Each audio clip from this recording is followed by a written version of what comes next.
कहानी की शुरुआत एक बहुत अजीब और डार्क सीन से होती है, जहां एक आदमी इतना नीचे गिर जाता है कि वो सीधे एक खतरनाक सांप वाली डायन के ठिकाने में पहुंच जाता है। वो उससे कहता है कि उसे काली ताकत चाहिए, बदले में जितना पैसा मांगे देगा। डायन पैसे नहीं मांगती, बल्कि एक शर्त रखती है, अपनी सबसे प्यारी चीज की कुर्बानी दो। आदमी बस 2-3 सेकंड सोचता है और बिना किसी पछतावे के अपनी ही बीवी को मार देता है। उसकी लाश नदी में फेंक देता है। फिर एक घंटी बजाता है और उसी के साथ काले जादू की रस्म पूरी हो जाती है। और ये पहली बार नहीं था, इससे पहले भी वो सत्ता के लिए एक खतरनाक काले जादूगर के साथ मिलकर अपने ही देश को बर्बाद करने की साजिश कर चुका था। अब सीन शिफ्ट होता है बड़े लेवल पर, जहां इंसान और जादूगर सालों से शांति से रह रहे थे, लेकिन एक नाम सब कुछ बदल देता है, मोड्रेड। मोड्रेड खुद को जादूगरों का रक्षक बताता है, लेकिन असल में उसे सिर्फ ताकत चाहिए होती है। वो शहरों पर कब्जा करता है, लोगों को मारता है और अब वो एक विशाल दैत्य को कंट्रोल करके इंसानों के आखिरी किले टामेलो पर हमला कर रहा होता है। सीन पूरी तरह वॉर में बदल जाता है। दैत्य एक बड़े लोहे के गोले से किले को तोड़ने की कोशिश करता है। सैनिक मर रहे होते हैं, हर तरफ अफरा तफरी मची होती है। ऊपर खड़ा राजा ये सब देख रहा होता है। उसके अंदर गुस्सा उबल रहा होता है,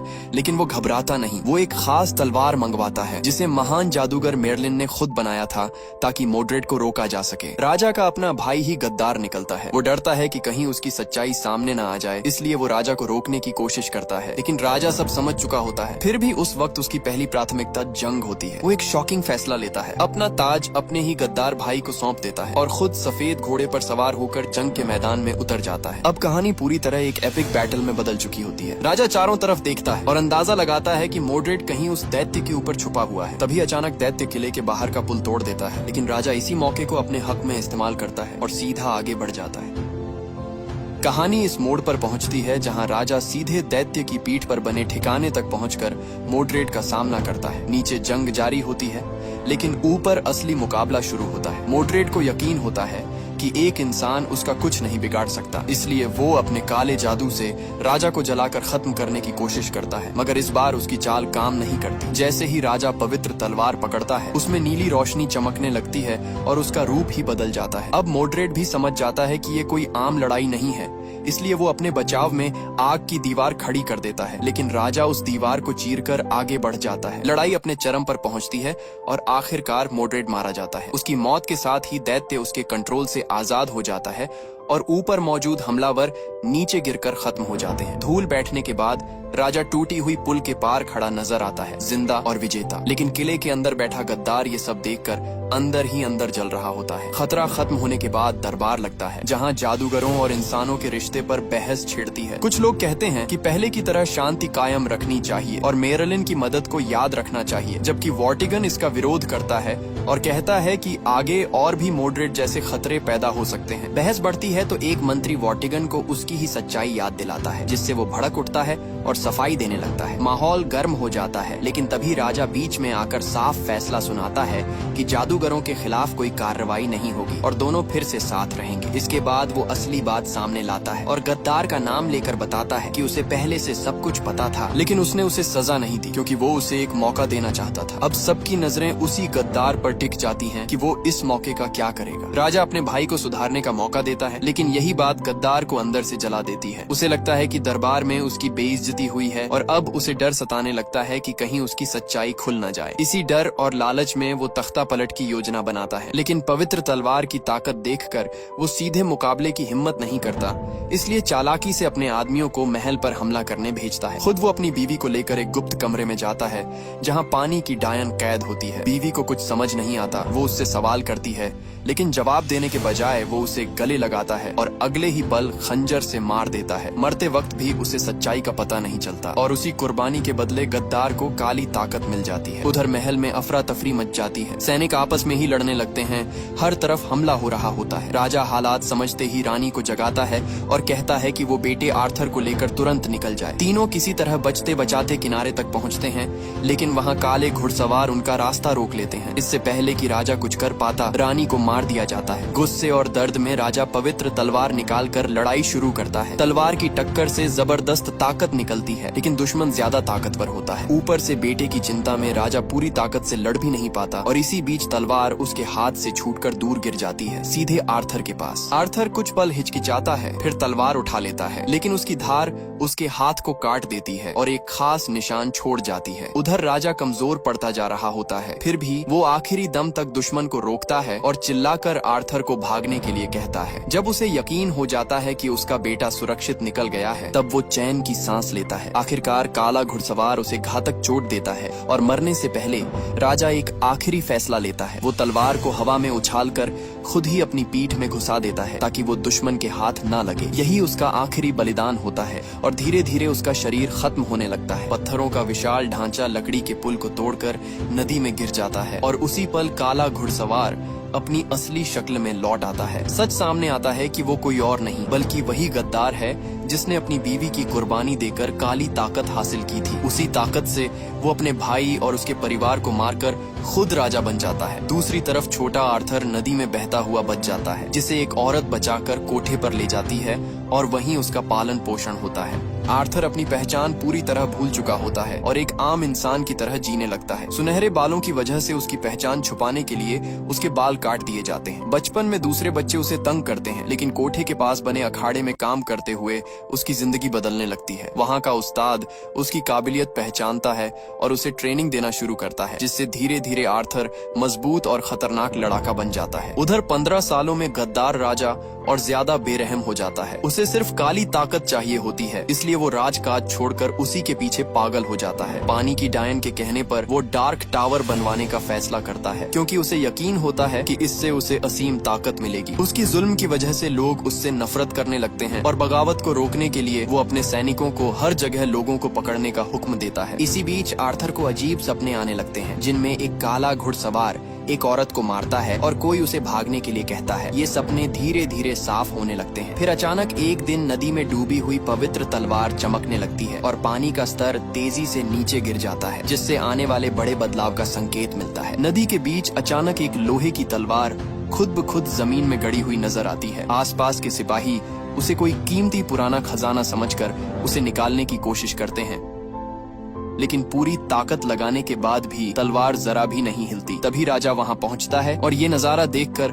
उसके चेहरे का रंग उड़ जाता है, क्योंकि वो जानता है कि इस तलवार को सिर्फ असली राजा ही निकाल सकता है। इसका मतलब साफ है कि असली वारिस वापस आ चुका है और अब उसका राज खतरे में है। राजा तुरंत उस रहस्यमयी औरत डायन के पास जाता है और पूछता है कि तलवार फिर से क्यों प्रकट हुई। डायन उसे समझाती है कि ताकत का संतुलन बदल रहा है और अब एक नई ताकत उभरने वाली है। लेकिन राजा को इन बातों से कोई फर्क नहीं पड़ता। वो गुस्से में कहता है कि उसने अपनी पत्नी की कुर्बानी दी थी, फिर भी क्या उसे सिर्फ 15 साल का राज ही मिलेगा। डायन बताती है कि गलती उसी की है, क्योंकि उसने पहले तलवार खो दी और असली राजा के वारिस को खत्म नहीं किया। अब अगर उसे अपनी गद्दी बचानी है तो उसे उस वारिस को ढूंढकर मारना होगा। राजा को शक होता है कि उसकी ताकत शायद कम पड़ जाए, तो डायन उसे फिर से किसी अपने की कुर्बानी देने को कहती है। लेकिन राजा एक चाल चलता है। वो पूरे देश में काले कवच वाले सैनिक भेजता है और हर जवान आदमी को उस तलवार को खींचने के लिए मजबूर करता है। उसे पता है कि जो भी तलवार निकाल लेगा वही असली राजकुमार होगा। उधर असली राजकुमार आर्थर को अपनी असली पहचान का कोई अंदाजा नहीं होता। बचपन में बचने के बाद उसे एक औरत पाल पोस कर बड़ा करती है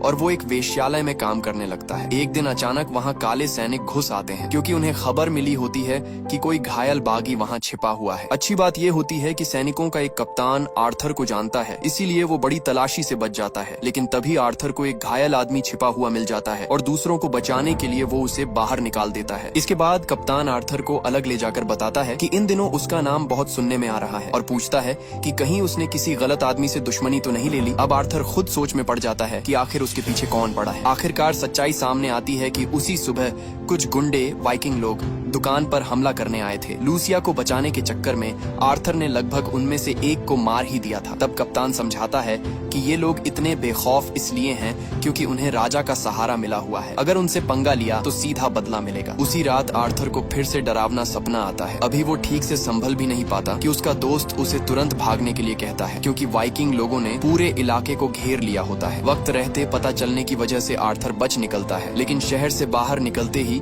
सैनिक उसे पकड़ लेते हैं। उसके हाथ पर कोई निशान नहीं होता, इसलिए उसे बाकी लोगों के साथ जहाज में डाल दिया जाता है और यहीं से उसकी किस्मत पलटने वाली होती है। अब आर्थर उन लोगों में शामिल हो जाता है जिन्हें तलवार निकालने के लिए लाया गया है। लाइन बहुत लंबी होती है, इसलिए वो जल्दी में आगे घुस जाता है। जैसे ही वो तलवार को देखता है, उसे अजीब सा अपनापन महसूस होता है। वो तलवार पकड़ता है और अचानक दोनों के बीच एक अजीब सी ताकत जाग जाती है। जैसे ही वो दोनों हाथों से तलवार पकड़ता है, तलवार चमकने लगती है और बिना ज्यादा मेहनत के आर्थर उसे आसानी से बाहर निकाल देता है। ये देखकर सारे सैनिक दंग रह जाते हैं, लेकिन तलवार की ताकत उसके शरीर से ज्यादा होती है और वो वहीं बेहोश होकर गिर जाता है। जब उसे होश आता है तो वो खुद को कैद खाने में पाता है। सामने खड़ा होता है राजा, उसका चाचा। 15 साल बाद ये मुलाकात किसी इमोशनल सीन जैसी नहीं होती, बल्कि पूरी चालाकी और साजिश से भरी होती है। राजा उसे बताता है कि वो पुराने राजा का बेटा है, लेकिन आर्थर इस बात को मानने से इनकार कर देता है। वो कहता है कि वो तो बस एक आम इंसान है जो बचपन से ही वेश्यालय में पला बढ़ा है। राजा उसे समझाता है कि इस तलवार को सिर्फ असली राजा या उसके खून के वारिस ही निकाल सकते हैं और यही सबसे बड़ा सबूत है। आर्थर जान बचाने के लिए कहता है कि वो हमेशा के लिए गायब हो जाएगा, लेकिन राजा उसकी बात पर भरोसा नहीं करता। उसे पता है कि आर्थर भी उसी की तरह ताकत और सत्ता का भूखा बन सकता है। अगर उसे छोड़ दिया तो वो एक दिन वापस आकर सब कुछ छीन लेगा। अब आर्थर को एहसास हो जाता है कि शायद इस बार वो बच नहीं पाएगा। वो जमीन पर बैठा हुआ पहली बार पूरी तरह टूट जाता है। इसी बीच एक लोहार की दुकान में नीले कपड़े पहने एक रहस्यमयी औरत पहुंचती है और कहती है कि उन्हें मिलकर काम करना होगा। लोहार, जो पुराने राजा का वफादार होता है, बिना ज्यादा सोचे मान जाता है, क्योंकि वो जानता है कि अगर आर्थर राजा के हाथ लग गया तो उसका बचना नामुमकिन है। उधर राजा आर्थर को चुपचाप मारने के बजाय उसे सबके सामने बेइज्जत करना चाहता है। वो उसे जेल से बाहर लाता है और उसकी आंखों के सामने उस औरत को मार देता है जिसने उसे बचपन से पाला था। फिर बाकी लोगों की जान को दांव पर रखकर आर्थर को मजबूर करता है कि वो सबके सामने खुद को झूठा और कायर माने। इसी बीच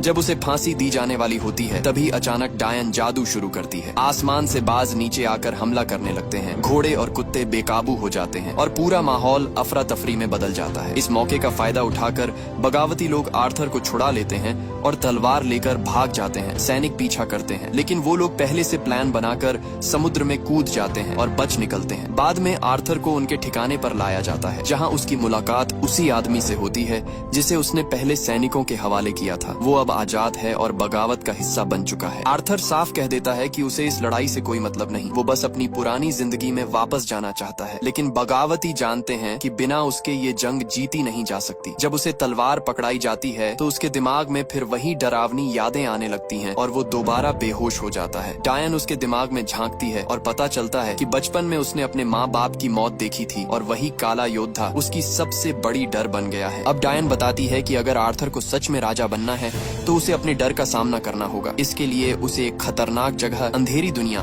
में जाना पड़ेगा, जहां वो परीक्षा से गुजरेगा। जैसे ही जादू किया जाता है, आर्थर अचानक उस रहस्यमयी अंधेरे लोक में पहुंच जाता है और यहीं से उसकी असली परीक्षा शुरू होती है। जैसे ही आर्थर उस अंधेरी दुनिया में आगे बढ़ता है, अचानक उसका सामना एक खौफनाक 18 मीटर लंबे अजगर से हो जाता है। वो डर के मारे पीछे हटता है और एक गुफा के पास पहुंच जाता है, लेकिन अजगर रुकने का नाम नहीं लेता। तभी अचानक अंधेरे से एक विशाल चमगादड़ झपट्टा मारकर अजगर को उठा ले जाता है। खतरा टल जाता है, लेकिन आर्थर समझ जाता है कि अब वो खुद भी किसी शिकारी का शिकार बन चुका है। वो चमगादड़ उसे भी हवा में उठा लेता है, लेकिन आपस की लड़ाई में उसे मौका मिल जाता है और वो किसी तरह नीचे गिरकर बच निकलता है। नीचे आते ही आर्थर आग जलाता है ताकि खुद को बचा सके, लेकिन रोशनी में उसे और भी खतरनाक नजारा दिखता है। एक और विशाल अजगर जो पहले वाले से भी ज्यादा डरावना होता है।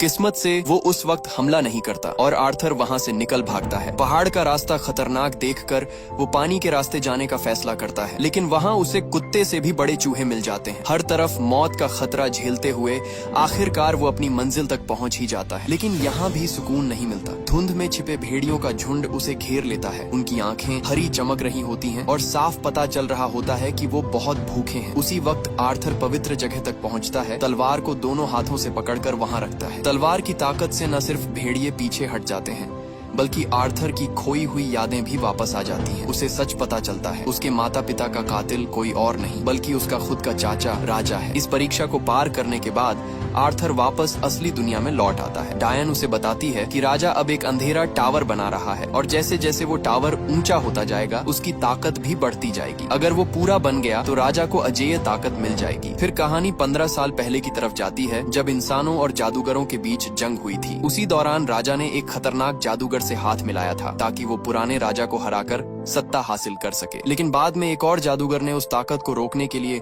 उसी जादुई डंडे को तलवार में बदल दिया। वही तलवार जो अब आर्थर के पास है, और उसने उस पर एक नियम भी लगा दिया कि उसे सिर्फ असली राजा या उसके खून का वारिस ही इस्तेमाल कर सकता है। जब आर्थर ये सब जान लेता है तो उसका गुस्सा और बढ़ जाता है। अपने माता पिता और उसे पालने वाली औरत का बदला लेने के लिए वो अब तैयार हो जाता है। वो बगावतियों के साथ मिलकर राजा को खत्म करने का फैसला करता है, लेकिन वो जानता है कि सीधी लड़ाई में जीतना नामुमकिन है, इसलिए वो चालाकी से प्लान बनाने का फैसला करता है। कोई सुझाव देता है कि दूसरे राजाओं से मदद ली जाए, लेकिन आर्थर मना कर देता है क्योंकि उसे पता है कि इस खेल में धोखा किसी भी मोड़ पर मिल सकता है। अब असली जंग शुरू होने वाली है। काफी सोचने के बाद आर्थर एक चाल चलता है। वो फैसला करता है कि राजा को उसके सबसे कमजोर पॉइंट पर चोट पहुंचाकर बाहर निकाला जाए। राजा की सबसे बड़ी कमजोरी होती है उसका बनता हुआ डार्क टावर, इसलिए आर्थर उसकी सप्लाई पर हमला करवाता है। खाने की नाव डुबो दी जाती है, गुलामों की टोली पर हमला होता है, यहाँ तक कि उसका पसंदीदा महल भी जला दिया जाता है। ये सब देखकर राजा गुस्से में खुद लंदन निकल पड़ता है। बगावती लोगों को अंदर से खबर मिल जाती है और वो प्लान बनाते हैं राजा पर हमला करने का। लेकिन आर्थर अब भी तलवार की ताकत को कंट्रोल नहीं कर पा रहा होता। डायन उसे समझाती है कि वो डर से नहीं बल्कि सच्चाई से भाग रहा है, और जब तक वो खुद अंदर से इसे स्वीकार नहीं करेगा तब तक तलवार उसकी नहीं बनेगी। 3 दिन बाद राजा सच में आता है। आर्थर और उसके साथी नदी किनारे छिपकर इंतजार करते हैं। जैसे ही मौका मिलता है तीर चलाने की तैयारी होती है, लेकिन आर्थर को कुछ गड़बड़ लगती है और वो सबको रोक देता है। पता चलता है कि वो असली राजा ही नहीं था बल्कि एक चाल थी। नकली आदमी को आगे रखकर असली राजा पीछे छिपा हुआ था। दरअसल राजा को पहले से ही पता था कि उसके बीच कोई गद्दार है, इसलिए उसने ये जाल बिछाया था ताकि सारे बगावती एक साथ फंस जाएं। अब हालात बिगड़ जाते हैं। चारों तरफ से सैनिक घेर लेते हैं और आर्थर को अपने साथियों के साथ लड़ते हुए पीछे हटना पड़ता है। वो लोग भागते हुए एक पुराने ट्रेनिंग वाले अड्डे अखाड़े में घुस जाते हैं और वहां से निकलने का रास्ता ढूंढते हैं, लेकिन राजा ने पहले से ही पूरा जाल बिछा रखा होता है। तीरंदाज हर तरफ से हमला करने लगते हैं। आर्थर नहीं चाहता कि उसके कारण बाकी लोग मारे जाएं, लेकिन वहां मौजूद सभी लोग खुद लड़ने के लिए तैयार हो जाते हैं क्योंकि वो भी राजा की जुल्म से तंग आ चुके होते हैं। तभी लड़ाई के बीच डायन को पकड़ लिया जाता है। ये देखकर